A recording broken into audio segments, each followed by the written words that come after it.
নমস্কার, সুপ্রভাত। সকলকে স্বাগত জানিয়ে লিভিং উইথ অ্যাডভেঞ্চার্সে আজকে ব্লগটা শুরু করছি। এই যে আমার ছানা সকাল সকাল উঠে পড়েছে, এখন তার ড্রেসিং চলছে, মানে সকালবেলা তার পটি টয়লেট সব হয়ে গেছে। এই ক্লিন টিন করিয়ে ভালো করে জামা কাপড় পরিয়ে নিচে নামি। এদিকে মোটামুটি মধ্যে ব্রেকফাস্ট হয়ে গেছে, চলছে বাবা মেয়ের মধ্যে খেলা। মানে ছুটির দিনে তাকে একটু মাইন্ড ডাইভার্ট করে রাখতে হয়।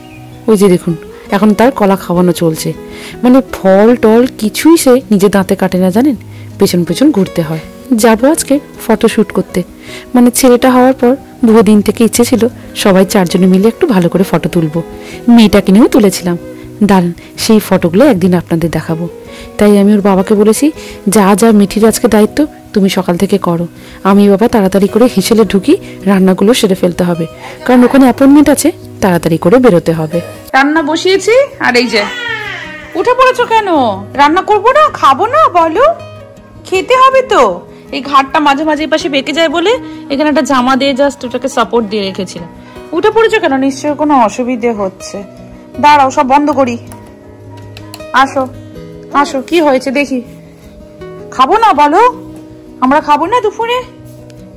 কি দুপুরে খাবো না? কি হয়েছে, কি অসুবিধা হচ্ছে বলো? ওর জামা ভিজে গেছিল, ওর টয়লেটটা লিক হয়ে গেছে কোনোভাবে, আবার জামা চেঞ্জ করলাম। বলো কি চাই এবার? ঘুমিয়ে পড়ো, ঘুমিয়ে পড়ো। আমি এবার এই যত স্নান করা জিনিস যা কিছু হয়েছে এবার সব গোছাবো। আর ওর বাবা গেছে একটু ওয়ালমার্টে কয়েকটা জিনিস আনতে। ঘুমিয়ে পড়ো বাবা, আবার মনে একটু খাবে, খেয়ে ঘুমোবে। আমি ওই যে কড়াতে সবকিছু চাপিয়ে এসেছি। আমাদের এইভাবেই ঝড়ের মতো এখন দিনটা যায়। মাথায় তেল দিয়েছি, শ্যাম্পু করবো, স্নান করবো। ওর বাবাকে বলেছি তুমি তাড়াতাড়ি আসো বাজারে কাজ করে। এই যে মোটামুটি রান্না বান্না হয়ে গেছে। এইটা একটু ঝোলটা একটু মরে যাবে, মানে একটু ড্রাই হয়ে গেলে নামিয়ে নেবো। এই যে কাঁদছে, আসছি। এটা হয়ে গেছে।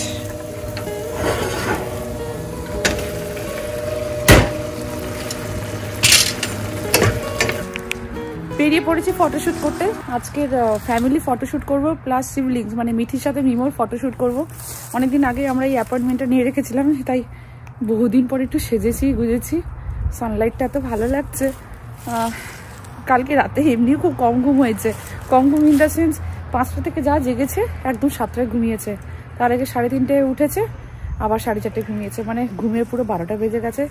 যাই হোক, এই ফটোশুট করে নিয়েছি, একদম দেরি করবো না। খুব টাইম, ওরা খুব টাইম মেনটেন করে। চলো আমাদের কয়েকটা ফটো তুলে দাও। আমরা মা মেয়ে একদম আজকের অরেঞ্জ, আর ছেলে আর বাবা হচ্ছে কিরকম দাঁড়াচ্ছে দেখো। ছেলের বাবা হচ্ছে গ্রিন। আমাদের মা মেয়ের আউটফিট, মিঠির অরেঞ্জ, আমারও অরেঞ্জ। আমারটা একটু কালারটা আলাদা, কিন্তু আমাদের অরেঞ্জ টিম। তাকে বেশ চুলগুল বেঁধে দিয়েছি, যাবো ফটোশুট করতে। ফটোশুট গুলো দেখাবো কিরকম। ভেতরে মনে হয় ফোন অ্যালাউড নয় বলেছিল। ছেলেকে বসিয়ে দিয়েছি, সে এখন ঘুমিয়ে পড়েছে, তাকে ঘুম পাড়িয়ে দিয়েছি। বা ওখানে গিয়ে কিরকম কি পারফরমেন্স দেবে জানি না। মিঠির কথা মনে পড়ে যাচ্ছে। মিঠি চলো, চল বাবা।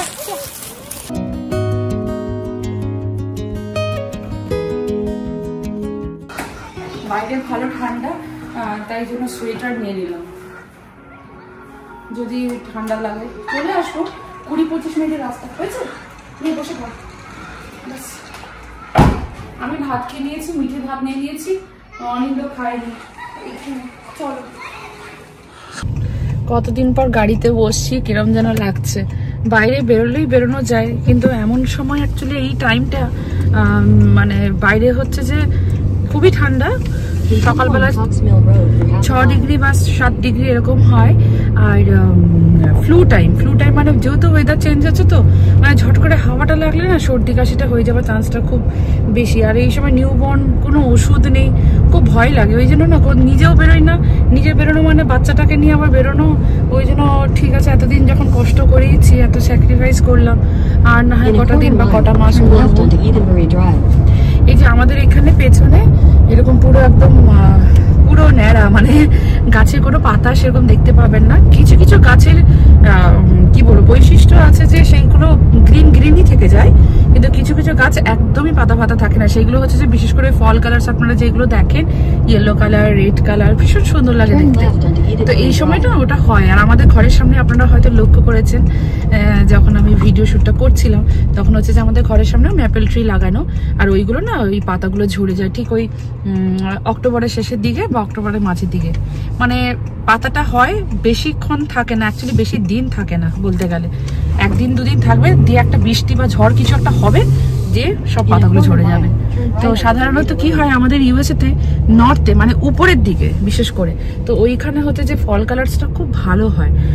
যেমন new Hampshire, right, new Hampshire, road মানে নিউ ইয়র্কের দিকে বা রোড আইল্যান্ড, মানে যত উপরে যাওয়া যাবে সেখানে ফল কালার্স গুলো খুব ভালো হয়। কি কোথায় পার্ক বানিয়েছে?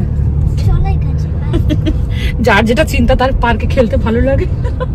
পার্ক বানিয়েছে, যে পার্ক দেখেছো কোথায়? 25 মিনিট লাগবে। বানিয়েছিল অ্যাকচুয়ালি, আমি না ত্রিবেণী, সে সব বলে দিচ্ছে গো। অ্যাকচুয়ালি ব্যাপারটা হচ্ছে আমি এতদিন অ্যাক্টিভ ছিলাম তো, সবসময় বেরোতাম, সবকিছু করতাম, মানে খুব মানে সত্যি বলছি সবই কিছু করছি, আপনারা ব্লগ দেখছেন, সবকিছু দেখছেন, কিন্তু বিশ্বাস করুন ভীষণ কষ্ট হচ্ছে একটা জায়গায়। মানে রাতে ঘুম প্রপার না হলে না সারাদিনটা যে কি যায়, শুধু মনের জন্য শুধু চালিয়ে যাচ্ছি।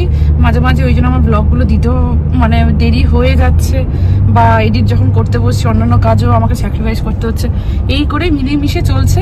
ব্যাস সাদা জলকে সব নেমে পড়েছি এই গুনে গুনে কয়েকটা দিন। মানে এই যে ফেজটা, বিশেষ করে ফার্স্ট 6 মান্থস যতক্ষণ এই অন্নপ্রাশন হচ্ছে বা এই ভাত বা সলিড ফুড খাচ্ছে, এই ফেজটা একটু টাফই অ্যাকচুয়ালি। বিশেষ করে আমেরিকায়, তার উপর বাবা মা বা বাড়ি থেকে একটু আসেনি, এই সময়টা আমরা দুজনেই করে নিচ্ছি, হয়ে যাচ্ছে, বাট হচ্ছে, কষ্টও হচ্ছে।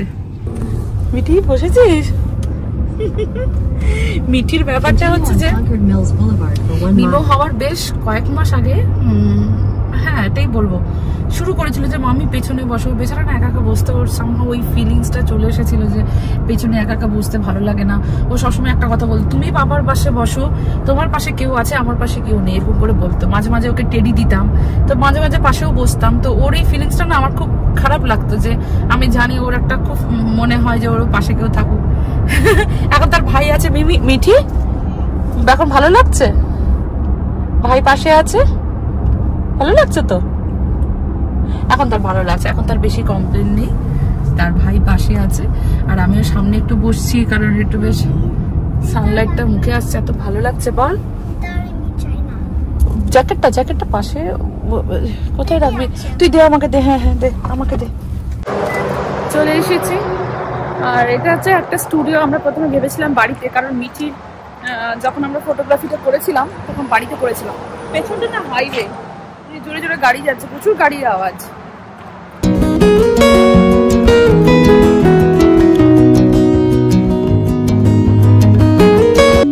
আমাদের ফটোশুট শেষ হয়ে গেছে, আর ভেতরে অ্যাকচুয়ালি ফটোগ্রাফি বা ভিডিওগ্রাফি এলাও না বলে আমি ফটোশুট বা ভিডিও শ্যুট করতে পারলাম না।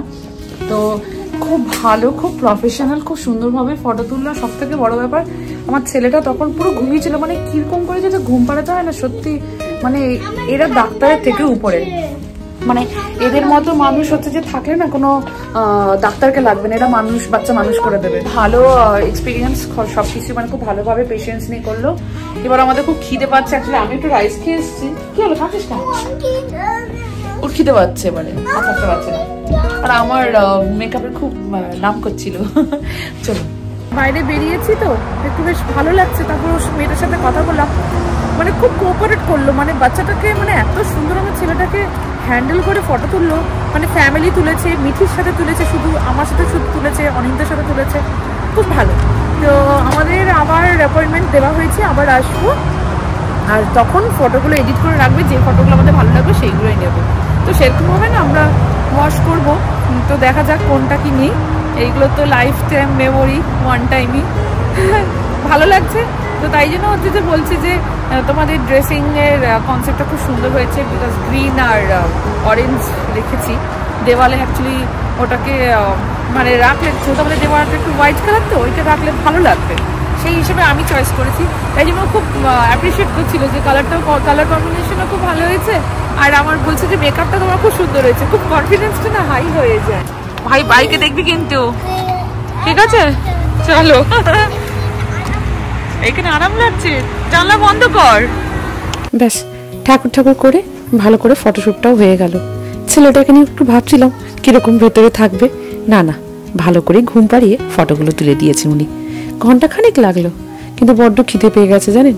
এই যাওয়ার পথে সাবওয়ে মানে স্যান্ডউইচের দোকান, বললাম চলো ওইখান থেকে স্যান্ডউইচটা তুলে নিয়ে খেতে খেতে চলে যাই, কারণ অনেকক্ষণ হয়ে গেছে ছেলেটাকে ঠিক করে খাওয়াইনি, বাড়ি থেকে ভালো করে খাওয়াতে হবে।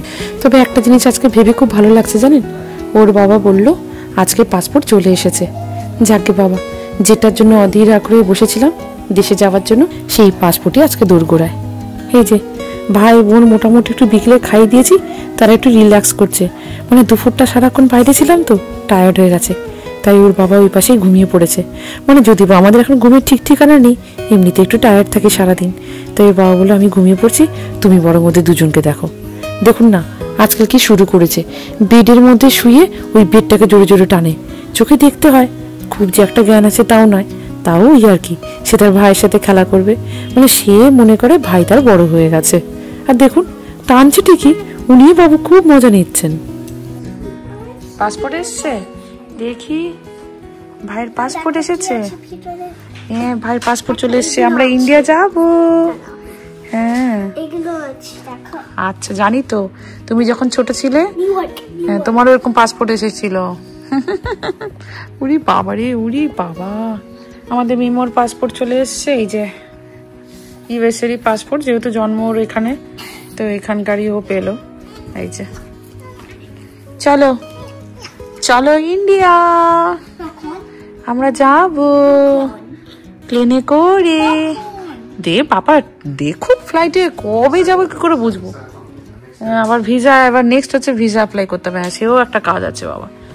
ওটা কি করবে জানো, মানে ওটা ই ভিসা। আমি তো বললাম ভিসা করো যাই করো তাড়াতাড়ি অ্যাপ্লাই করো, দেশে আমি যেতে পারলেই বাঁচি বাবা। আমার আর একটা মিনিটও তর সইছে না জানেন, রাত জাগা কি খাওয়া কোনো কিছুরই ঠিক নেই। তবে হ্যাঁ পরিশ্রমের বিফলে বাচ্চাটাকে যে সুস্থভাবে রাখতে পেরেছি এটাই অনেক। ব্যাস এই ঠাকুর ঠাকুর করে 30 ঘন্টা জার্নি করে দেশে পাড়ি দিতে পারলেই বাঁচি জানেন। ছোট অবস্থায় তো কোনোদিন নিয়ে যায়নি, এই প্রথম। মিঠিকে যখন নিয়ে গেছিলাম তাও 5.5 মাস বয়স ছিল, কিন্তু এত ছোট অবস্থায় মিমুকে নিয়ে যাচ্ছি ভেবেই একটু ভয় লাগছে জানেন। কিন্তু দেশে যাওয়ার ডিসিশন নেওয়ার আগে ডাক্তারবাবুকে কিন্তু জিজ্ঞেস করেছিলাম, উনি বলেছিলেন মিনিমাম 1 সপ্তাহ, ম্যাক্সিমাম 3 মাস হলে ভালো হয়। কিন্তু মিমুর সব কিছু চেক টেক করে উনি বলেছিলেন আপনারা যেতে পারেন, কোনো অসুবিধে নেই। আজকে ব্লগটা তাহলে এখানেই শেষ করি। সবাই ভালো থাকবেন, সুস্থ থাকবেন। আজকে ব্লগটি যদি আপনাদের ভালো লেগে থাকে, যারা যারা নতুন দর্শকগণ রয়েছেন তাদেরকে আমাদের চ্যানেলটিকে সাবস্ক্রাইব করে দেওয়ার অনুরোধ রইল। লাইক করবেন, কমেন্ট করে জানাবেন কেমন লাগলো। খুব তাড়াতাড়ি আসছি আরও একটা পারিবারিক ব্লগ নিয়ে। আবার কতজনকে নেবে রে, ওরকম হয় নাকি? এ বাবা এরকম, কালকে স্কুল 11:15 ঘুমোতে যাচ্ছে। পারবে তুমি, পারবে? হ্যাঁ হ্যাঁ তুমি ওকে এরকম করে নিয়ে যাও। মিটি তুই নাম না রে। হ্যাঁ ও কিন্তু বুঝতে পারে কি করছে। ভাইটার যত ছোট থাকুক না কেন, মিটি কিন্তু এখনো সেই ছোট রয়েছে। যাকে ওর বাবাকে বলেছি তাড়াতাড়ি করে দুজনকে শুয়ে এসো, এই যে মোচা কাটতে হবে আমাদেরকে। আয়রনের অভাব, তাই খাওয়া হচ্ছে মোচা। প্রচুর কষ্ট ছাড়াতে, প্রচুর কষ্ট। অনেক ভালো তোর ছাড়ানো ইজি, কিন্তু তোমার তোরটা তো পার এলবি বেশি থাকে না, ওটা মানে কম থাকে। হ্যাঁ টাকা হিসেবে জিনিসটা কম।